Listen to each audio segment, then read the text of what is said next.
তো দেখেন রাস্তার মধ্যে চাক্কা এইভাবে খুলে গেছে, যদি কোনো মানুষ থাকতো তাহলে গার উপর দিয়ে চলে যেত।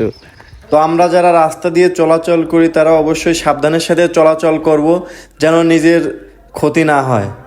আর ড্রাইভারদের বলতে চাই, আপনারা গাড়ি একটু ভালোভাবে চালাবেন, যাতে মানুষের কোনো ক্ষতি বা ক্ষয়ক্ষতি না হয় সেটা দেখার জন্য। আর সবসময় গাড়ি ভালোভাবে চালাবেন।